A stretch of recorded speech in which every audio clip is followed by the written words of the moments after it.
Good evening, everybody. We are ready for Genesis 46, and glad you're here. We just finished really the ordeal between Joseph and his brothers, and we made several, I think, good people have made good comments, and I think we've thought through that pretty well. One thing, just to kind of summarize all that, I think the whole purpose of what Joseph is doing and all that is he's trying to see whether or not his brothers are the same guys as they were 20 years ago, or if something has changed within them.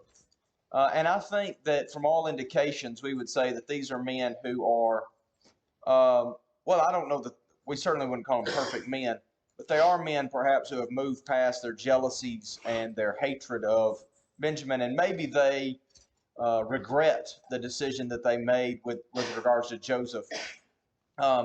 And I think we were talking, wasn't it, the other night, right after class? Do you remember that we didn't really talk about this in class, I don't think, but the first person he kept Simeon instead of Reuben. And I think you had asked or made a comment, why was that the case? And it seems to me, perhaps, right before that, Reuben had said, I told you not to harm him. And so maybe Joseph didn't know that part of the story. And now he comes back, and so when there's an option of who to keep, he keeps Simeon. Maybe Reuben is off the hook a little bit in that regard. Not totally, of course. But I think the big transformation, I think other than the story of Joseph, I think the other key story is the story of Judah. And we'll see that even more as these chapters unfold. But Judah's transformation, I think, is as remarkable as anybody's in Scripture. You know, there are people who, when we think of them in the Scriptures, we just think of them as good people. And then we think of them, and then there are others that we think of the bad guys. And Judah maybe makes more of a transformation than anybody from being so filled with hatred and envy that he says, let's get something out of this and sell him. And then the situation with Tamar, to the point where he says, take me instead. And that really is a noble shift. Anything you have to say through 45 before we get to 46? All right.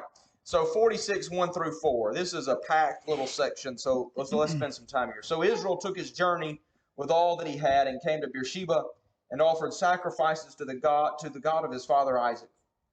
And God spoke to Israel in visions of the night and said, Jacob, Jacob. And he said, here I am. Then he said, I am the God, the God of your father. Do not be afraid to go down to Egypt, for there I will make you into a great nation. I myself will go down with you to Egypt, and I also will bring you up again, and Joseph's hands shall close your eyes. So in chapter 46, as he makes his way, and I think he's headed towards Egypt in verse 1, he stops in Beersheba. Now we've had a long history with Beersheba. We know a lot about it.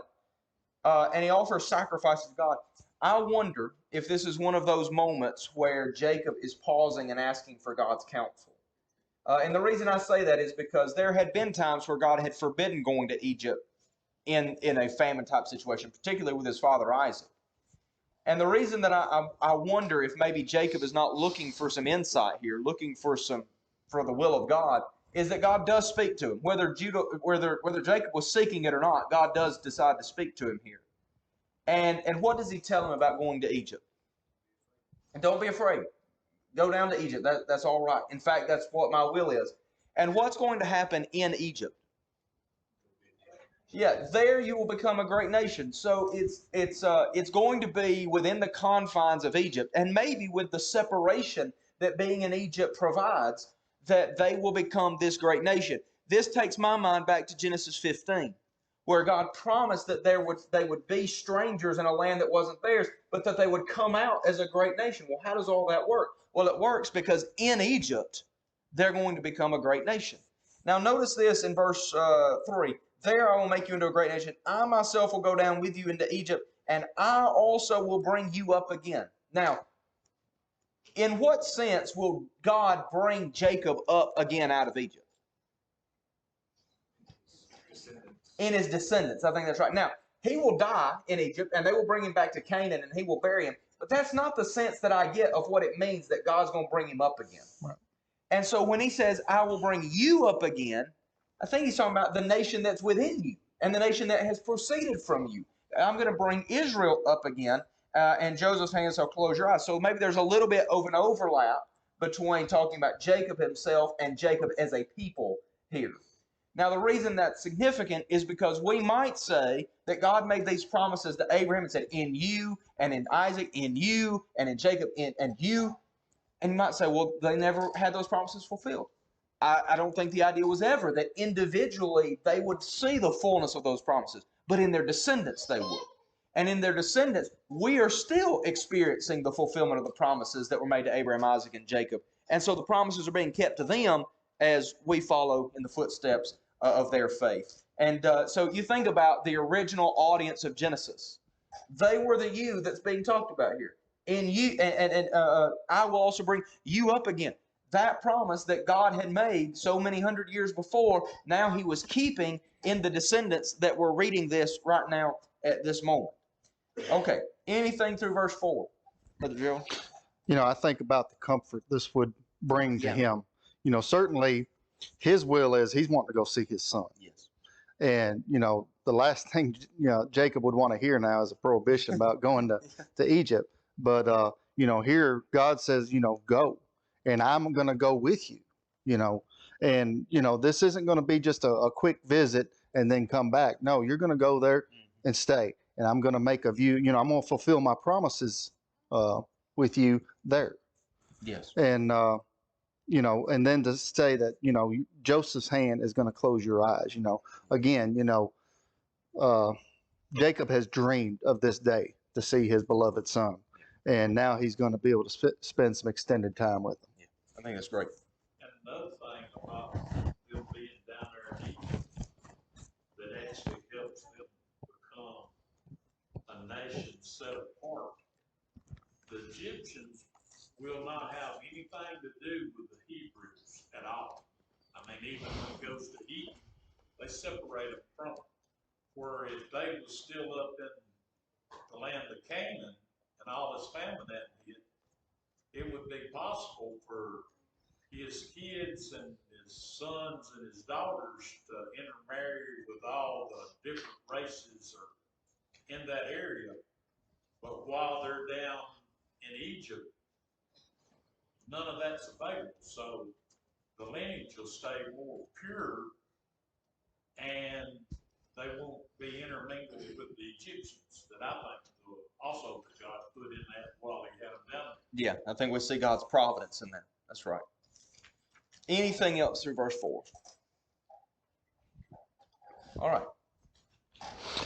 All right, so then Jacob set out from Beersheba. The sons of Israel carried Jacob, their father, their little ones, their wives, in the wagons that Pharaoh had sent to carry them. They also took their livestock and their goods, which they had gained in the land of Canaan, and came into Egypt.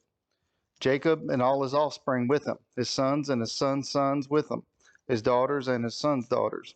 All his offspring he brought with him into Egypt.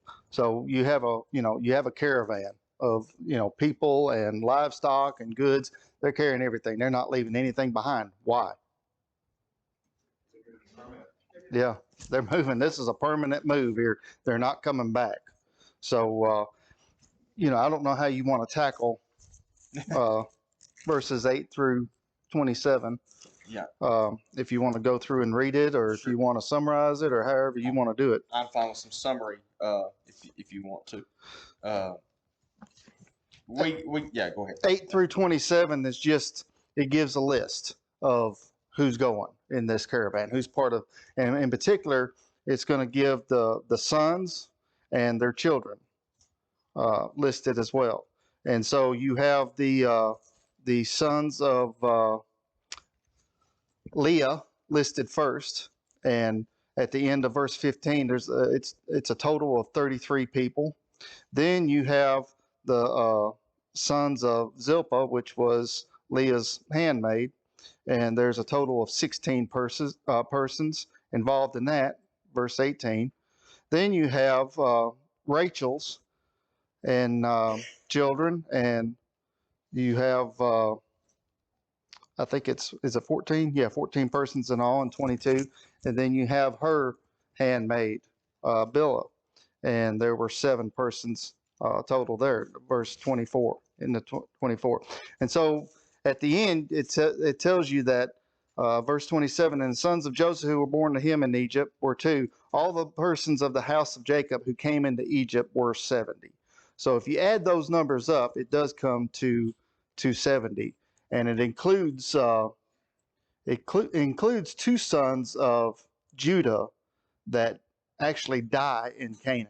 So they are listed amongst, and this is the descendants of Jacob that's listed here. So this is two included in the list, and as well as the sons of Joseph. If you notice that, Manasseh and Ephraim, they're listed in this. Where are they at? They're in Egypt, but they're Joseph or Jacob's, lineage. And what we're going to see later is that actually they're going to belong to Jacob as far as birthright sense goes as we progress in the storyline. So I think that's probably why he includes them in this list as well. And also Benjamin is interesting here. When we're going through this story, we're probably thinking of Benjamin as being very young, but he's got 10 children. So he's not that young. He's grown. He's of age at this point in time. He has 10 children listed there in verse 21. So that's just food for thought there. You got anything you want to? No, sir. Just key in on Judah's line. You've got Perez there mentioned, and that's going to come up. I mean, it'll be a while before we'll have notes along the way of the genealogy of the family of Judah, but that will be key. Another family that's going to be key that's worth looking at is the family of Levi. We're going to get some of the Gershonites, the Kohathites, and the Merarites. The descendants of those three families are going to come into play maybe more quickly than we would say that the family of Judah does. And so knowing that Levi's three sons are Gershon, Kohath, and Merari is not unhelpful. It's good to keep. What did I say? Gershon, Kohath, and Merari. Those are their names. Yeah, I think that's maybe about all. And then you have that summary passage in verses 26 and 27 that the ones he brings are 66, and then you include Joseph and his family. It looks to be that ends up making 70 total. All right, everybody good? Anything else y'all would like to say through verse 27?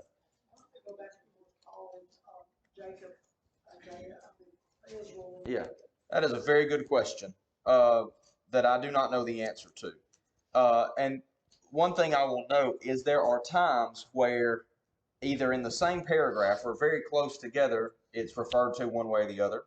And then there are times where we just go a long time referring to him as one or the other, and we don't go back and forth. So I'm not sure that I know the rhyme or the reason to that. I'm sure there is a reason, but I have not been able to uncover that yet. If anybody has any thought or suggestion about that. At one point I thought that maybe when it's referring to maybe his progeny and maybe more of his descendants and things like that, maybe Israel would be the appropriate name. But I don't. Maybe verse 8 there you would say something like that. But then you look in verse 8. I mean, he's literally called Israel once and then Jacob twice in the same verse. So I don't know what the division would be here. Maybe I should just leave it there because I don't even have. If I made a guess, it would be. Sometimes I don't know is the best answer. Yeah, I hate saying it, but sometimes it's necessary. Verse 8, 46:8. Does yours refer to him as Israel once and Jacob twice? The descendants of Israel who came to Egypt, Jacob and his sons, Reuben, Jacob's firstborn. Yeah. But, down in 47, Israel becomes the name of the nation. So maybe there's the inclination to say, well, this is when it's talking about more on national terms. But I don't think that's true either, because sometimes when it's just talking about Israel personally, it's referring at the end of 46. So we'll probably just leave that there. If I come up across with a better answer, I've got to teach Genesis again next quarter back there. So if in my study for that I come across the answer, I'll be in Mr. Timmy. We'll let Mr. Timmy figure that out when we teach it back there. Best answer I know. That's the way the Lord wants it. Yeah, that's right. Hard to argue with that. Yeah, that's good. Anything else through 27? Well, good. All right, 28. So he had sent Judah ahead of him. This is speaking of Israel or Jacob. He had sent Judah ahead of him to Joseph to show the way before him in Goshen. And they came to the land of Goshen. So that makes sense. Judah's been there before. Jacob's not been there before. So he sends Judah ahead. I almost, maybe there's not this is not on purpose, but I get the image of Jacob going to meet Esau here. Here's Judah, who has wronged Joseph, and he sends him out ahead to go and meet him, kind of as the welcoming committee. Well, Joseph prepares his chariot and goes up to meet Israel, his father, in Goshen. He presented himself to him and fell on his neck and wept on his neck a good while. Israel said to Joseph, "Now let me die, since I have seen your face and know that you are still alive." Joseph said to his brothers and to his father's household, "I will go up and tell Pharaoh, and I will say to him, my brothers and my father's household who are in the land of Canaan have come to me. And the men are shepherds, for they have been keepers of livestock. And they have brought their flocks and their herds and all that they have done. When Pharaoh calls you and says, 'What is your occupation?' you shall say, your servants have been keepers of livestock from our youth even until now, both we and our fathers, in order that you may dwell in the land of Goshen, for every shepherd is an abomination to the Egyptians." And so, yeah, we'll leave off there. Now, when Joseph comes and sees Israel, obviously this is an emotional reunion. I mean, we would not expect anything else. And what's Israel's reaction to Joseph? What does he say in response? "Now let me die." Now, I don't think he's saying he hopes God's going to strike him dead, but I think he's saying, now I can die in peace. Now if I die, that'll be all right. I'll be okay because I've been able to see Joseph. And you know, he had talked a lot about his death, that he was just going to go down to Sheol in sorrow. And he won't go to Sheol in sorrow now. He's still going to go to the grave like everybody does, but it will be in peace and rather than in frustration and sorrow. And so Joseph orchestrates this plan. Now, we've already had some mention of the land of Goshen before now, that this is where Israel's going to be, where the nation's going to be. But it looks to me like Joseph is making sure that that's going to be accomplished, that they're going to be given the land of Goshen. Because he goes to Pharaoh, and he's going to tell them they're shepherds. And when Pharaoh asks, what are they supposed to say they've been doing? They're supposed to say they've been shepherds. Now, I don't think there's any deception in that. I don't think there's any lie.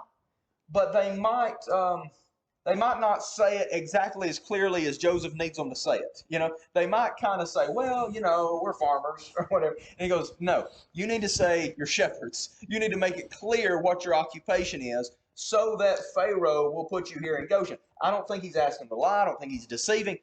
The whole time we've seen Abraham and his family, they've been shepherds, and especially Jacob, all the way back to Paddan Aram.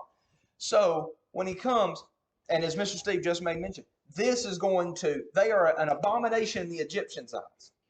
That's okay, because it's going to keep them separated. And that's going to give them room to grow, and it's going to give them distinction from the Egyptians. And so Joseph is orchestrating this in order to work out in the very best possible way, ensuring their separation. And I think Goshen is good land. And it may be that Pharaoh might have been inclined just to bring them in among the people.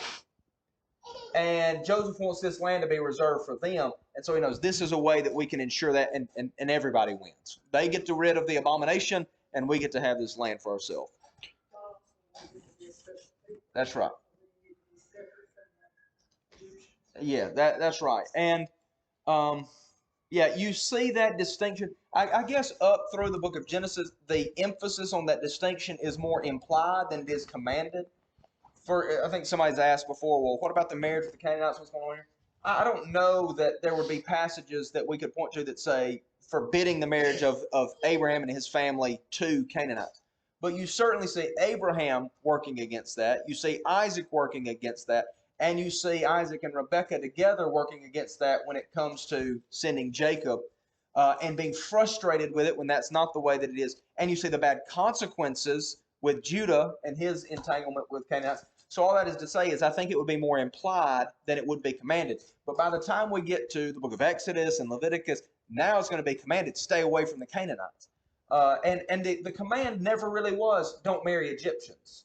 Because I think they weren't under the same fate of destruction that the Canaanites were, at least in the same way and at the same time. So maybe they were, and somebody may have made that point to me along the way, but I think that's why maybe there's a little bit more room. Joseph could marry the Egyptian woman. Moses will marry a Midianite woman, right? It's not just forbidding marriages outside of Israel. It is saying, look, Canaan is a horrible place, and these people are idolaters, and they're going to be wiped out in a few generations. So you don't want to get real tangled up in that because your descendants are going to be wiped out. So be careful there. It's also strange, it must be the race of people of choices that they've made to that do idolatry, because all the races that are now in existence at this point in time, Mm-hmm. they all come from Noah and his sons and their children in this descendants after the flood, and everybody was killed and washed away. So they're actually from Noah's descendants down, all the ones, whether they're Canaanites, Egyptians, or whatever. So it must be choices that each one of these different groups have went after idolatry that have made them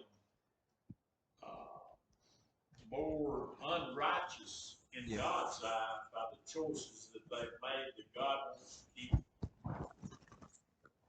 the descendants of Israel out of the influence of others. And we don't have the details of when they fall into that idolatry, but I think Babel is a significant moment where they all go their separate directions, and they're not doing right before that, but that's a moment where they kind of go their separate ways. I would also say this, that you're exactly right to say that this idolatry, sometimes we think, well, what's the big deal about idolatry? Or maybe I'm the only one that thinks that. Maybe you say, well, it's a pretty big deal. It is a big deal. I understand. But somebody might say, well, why not make an image? Why not, bow down before this? Well, what we see is that when you make an idol, you make it in your own image.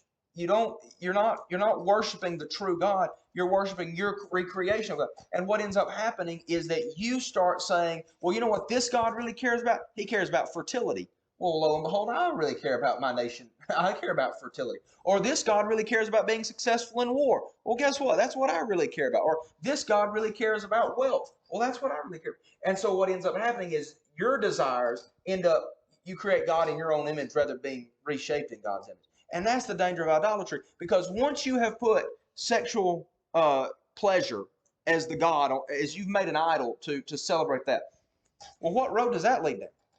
Only ungodliness, only wickedness. If you make power the God that you worship, what road is it? Now you've got a whole different set of 10 commandments, right? The God of power has a very different set of 10 commandments than the God of the Bible. And so you have to be very, I think that is where it's helpful for us to think about the challenge of idolatry to us, because we can set those God, and we may not have a statue that's carved out, but we still put those very same things, sex, power, money. Those are the very same things that we put on the thrones of our hearts, and that was the problem with idolatry in the first place, was the heart issue that came with it. All right. Anything else? They're described as being an abomination to the Egyptians. We might call it a choice abomination, a select abomination, because they're going into part of the land. It's the best that Egypt has to offer. Right. So they are, they're privileged abomination, you might say. Right. Yeah, I guess you would say that comes from Pharaoh's appreciation for Joseph, right? Sure. Under normal circumstances, would this have been allowed? No. I doubt it. But so they've got some compunction. They've got some worries about them being shepherds, but not so much that it outweighs their love for Joseph and their appreciation for what he's done. And so here's kind of maybe a good compromise. Give them good land to show Joseph our appreciation, but keep them over there because they're an abomination. And Pharaoh was eager to bring them there. He was suggesting it himself. That's right. Yeah. I think also Pharaoh seen from Joseph how he was to God and always give God the glory. Yeah. And God actually blessed Joseph, and through Joseph he blessed Pharaoh, and then they were able to go through the family. Mm-hmm. So when Pharaoh got Joseph's father and all of his kindred down, I guess it was going through, and what God it probably through the influence on Pharaoh. Pharaoh said, well, if we give them the choice land, and God's going to bless not only Joseph, but his family, then I'll even be blessed even more because I'm looking after God's people. That's right. You know, Pharaoh would have had more insight into where the source of Joseph's success was than maybe anybody else in Egypt. And so, you know, it's almost as if Pharaoh can overlook the things that maybe the Egyptians won't care for about the Israelites. But Pharaoh knows there's something special about the Israelites. He knows there's something special about Joseph. And maybe your ordinary Egyptian won't know anything about that. But I think you're right that Pharaoh, so all the way back to chapter 12, the people who bless you, I will bless. Well, Pharaoh has seen that to be true so far, and I think maybe he hopes that will continue. That's a good point. You know, this Pharaoh seems to have a lot less ego than at least the future ones will have as things begin to change. Yes. Yeah, he views their prosperity as, I'm sorry, go ahead. In all the times we've gone through this, like you said in the sermon this morning, I've never noticed that. And as you stated in the sermon of how the scriptures point to Jesus, in the New Testament, Jesus is the good shepherd. Yeah. And here, these are just ordinary shepherd people who are an abomination to a big nation, the most powerful nation at that time. That's right. I think the parallel is could be pointing to Jesus. Very good. Very good. All right. Anything else through 46? Great. All right. 47. So Joseph went in and told Pharaoh, my father and my brothers with their flocks and herds and all that they possess have come from the land of Canaan. They are now in the land of Goshen. And from among his brothers he took 5 men and presented them to Pharaoh. Pharaoh said to his brothers, what are your occupation? They said to Pharaoh, your servants are shepherds as our fathers were. They said to Pharaoh, we have come to sojourn in the land, for there is no pasture for your servants' flocks, for the famine is severe in the land of Canaan. And now please let your servants dwell in the land of Goshen. Then Pharaoh said to Joseph, your father and your brothers have come to you. The land of Egypt is before you. Settle your father and your brothers in the best of the land. Let them settle in the land of Goshen. And if you know any able men among them, put them in charge of my livestock. Then Joseph brought in Jacob his father and stood him before Pharaoh. And Jacob blessed Pharaoh.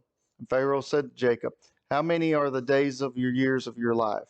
And Jacob said to Pharaoh, the days of the years of my sojourning are 130 years. Few and evil have been the days of the years of my life, and they have not attained to the days of the years of the life of my fathers in the days of their sojourning. And Jacob blessed Pharaoh and went out from the presence of Pharaoh.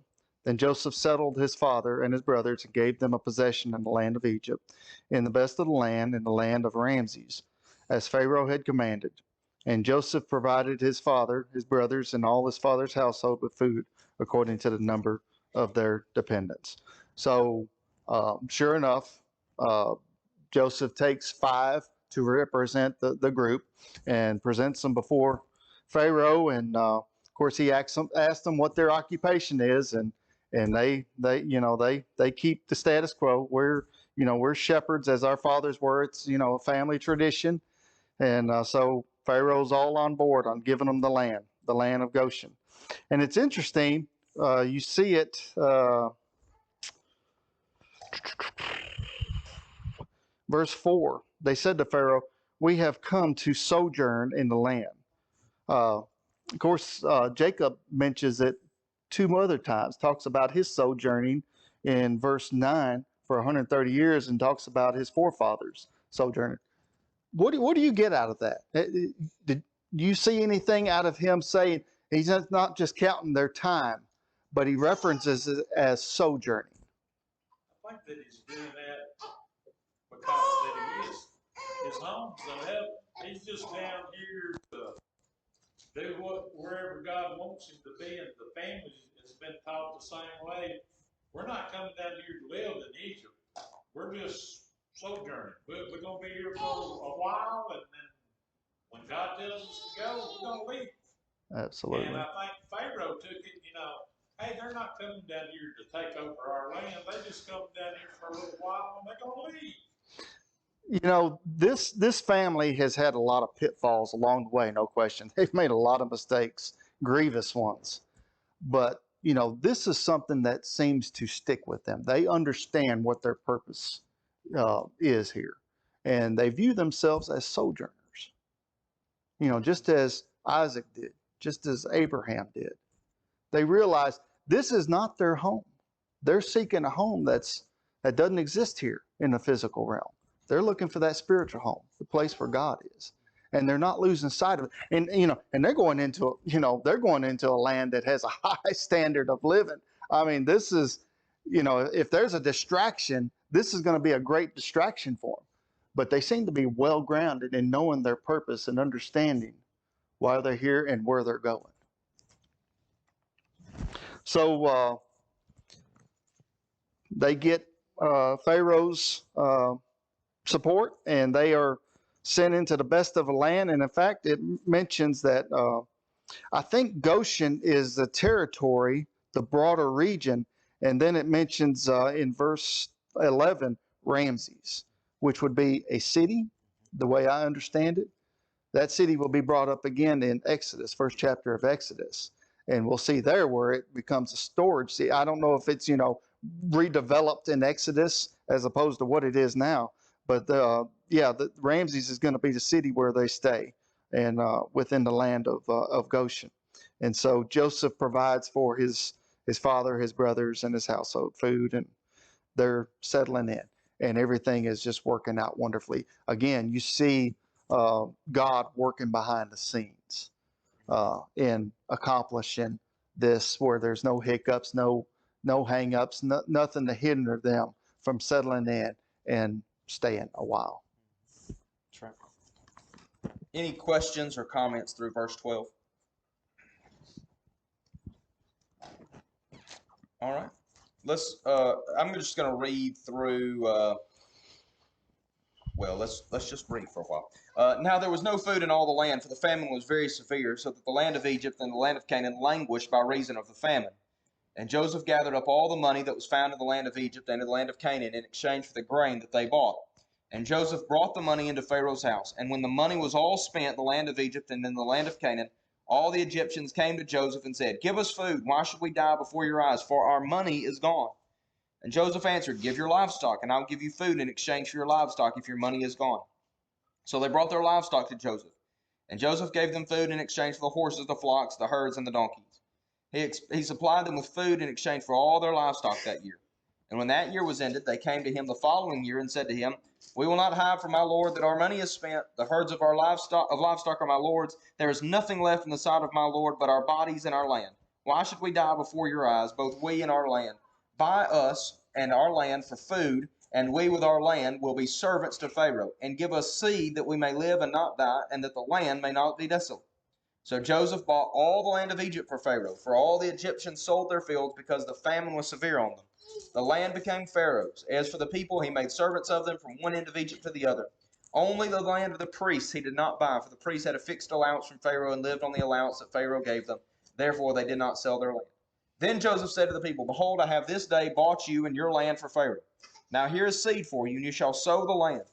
And at the harvest you shall give a fifth to Pharaoh, and 4/5 shall be your own, as seed for the field, and as food for yourselves, and your households, and as food for your little ones." And they said, "You have saved our lives. May it please my Lord, we will be servants to Pharaoh." So Joseph made it a statute concerning the land of Egypt, and it stands to this day, that Pharaoh should have the fifth. The land of the priests alone did not become Pharaoh's. All right, that's a good place to stop for now. So they... what's the first thing they bring in order to get the grain and the bread? They bring, yeah, okay, money. Somebody said money. Money first, right? Which makes sense, right? They bring the money. All the money spent. Still need bread because it's 7 years in. Then what? Livestock.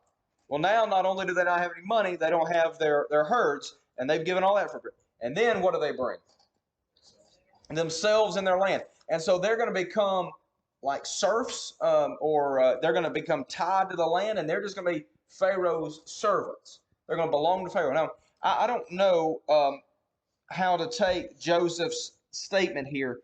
It seems to me that Joseph is somewhat gracious in this, that if they're Pharaoh's slaves and servants, the fact they only pay 20% out of their harvest seems to be a generous deal.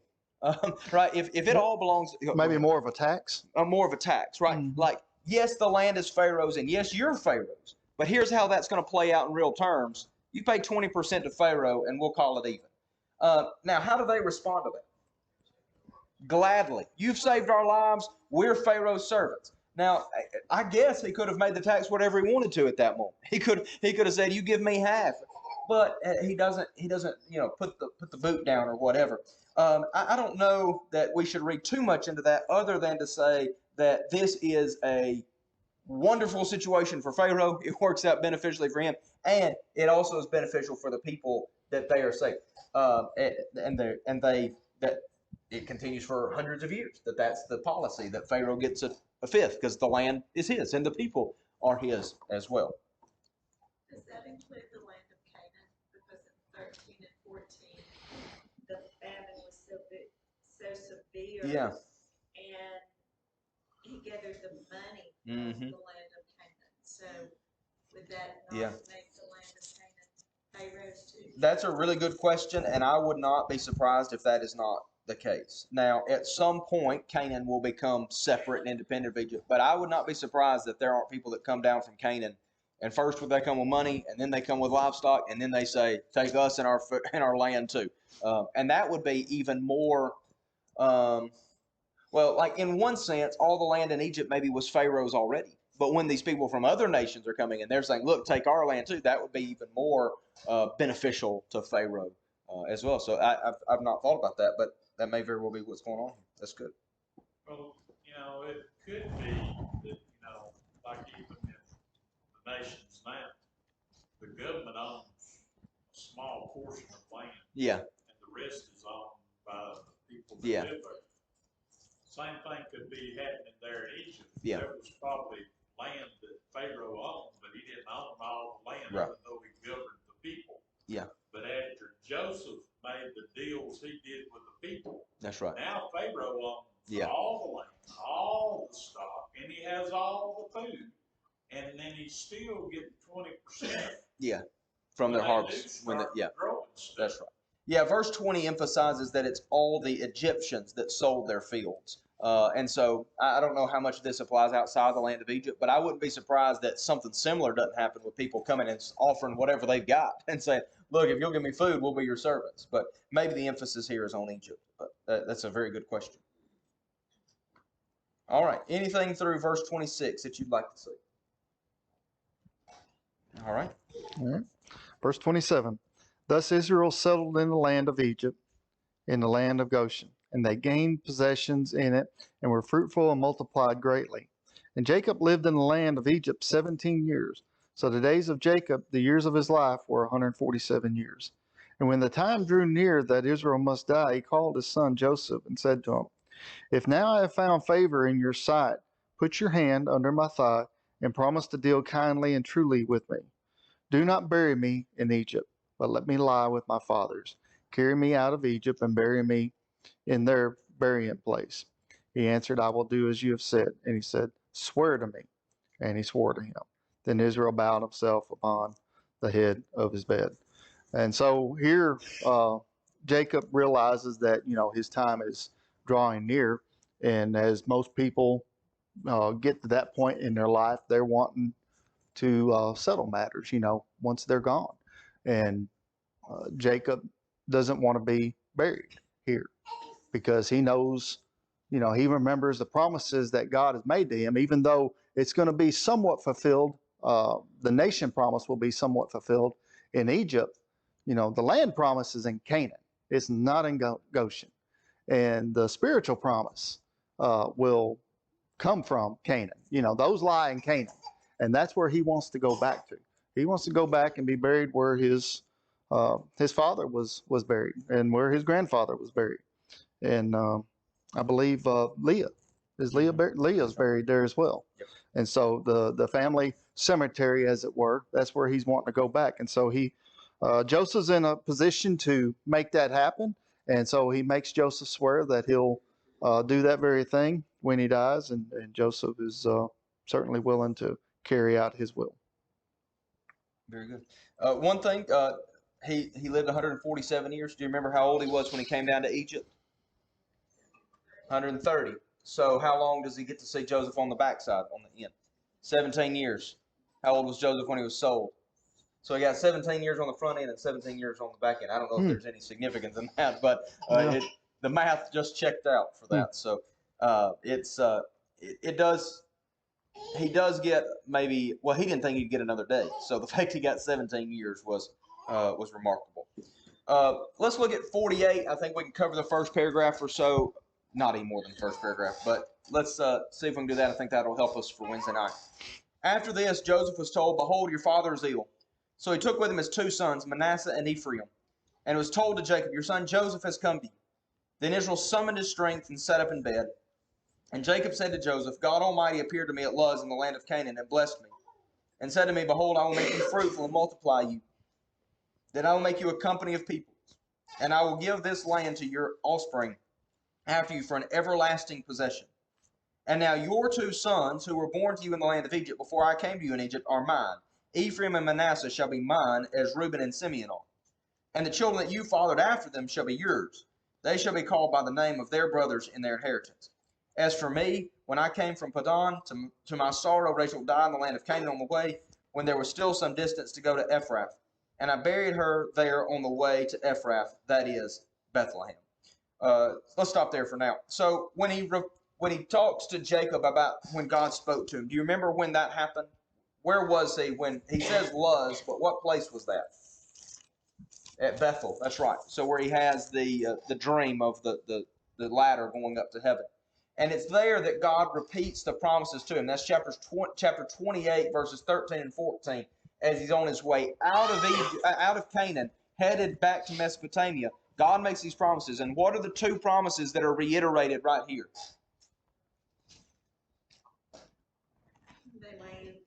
The land promise and the people, the nation promise. That's right.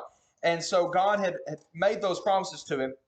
And now, as part of that nation promise, I think Jacob is bringing Manasseh and Ephraim in. He certainly is bringing them in on equal terms with his own children, right? So he says, Ephraim and Manasseh are going to be to me what Reuben and Simeon are to me. You might say, well, that doesn't sound so good because Reuben and Simeon are not like his favorites. But in other words, they're given the inheritance on the level that the sons are given the inheritance. And that is remarkable.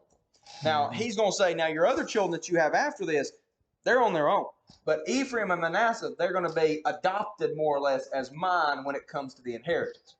I think that what is happening is that Joseph is being given the double portion, right? The inheritance that would normally have belonged to the eldest is going to Joseph because he's getting two slices, and he's getting double what all the other children, what all the other sons are getting. Now, really, that's going to be for his sons. But when the tribes are allotted, all the other sons will get one, and Joseph will, in effect, get two.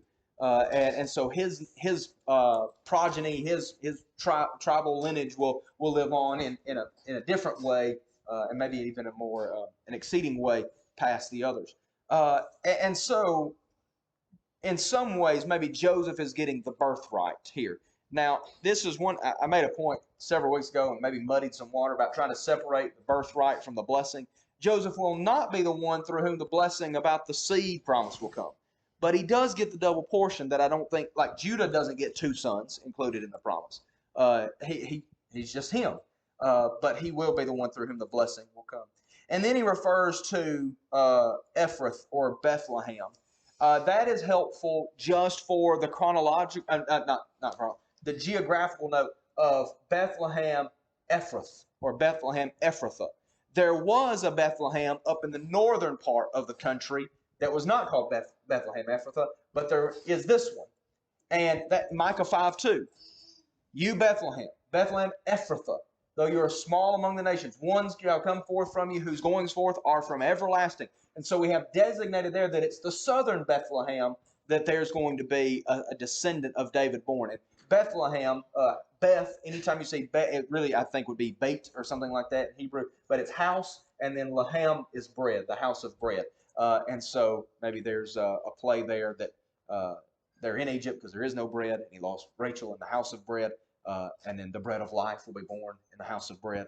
And maybe there's something to all that. I don't know. But that brings Israel right up to the point where he's going to bless Ephraim and Manasseh. And I think that's going to have to wait for next time. But do you have anything to say through verse 7? You know, as we get into 49, we're going to see why, you know, in the first few sons, why perhaps Joseph gets this double portion. That's right. Is, you know, the older sons have proven themselves very unworthy. And of course, Joseph was the first son of Rachel. That's right. You know, Good. Yeah. maybe the legitimate wife that Right. he, you know, The one he wanted to be. yeah, the one that he wanted anyway. And so it made it. And in addition to that, maybe the reason why Judah will get the blessing, why the kingly line will come through Judah and not Reuben, Simeon, or Levi, Right. may be pointing back to some of those. And we'll talk about that when we get to 49, because Jacob makes reference to those events in those chapters. And then later on, we'll see that even though when he blesses his two sons, but when we get back to when children of Israel read this right, Manasseh is actually gets the most largest proportion of land. Yeah, because he they gets a got little on both east sides. and West, which is way a lot bigger than all the Yeah. land of all the other tribes. That's right. It's very good.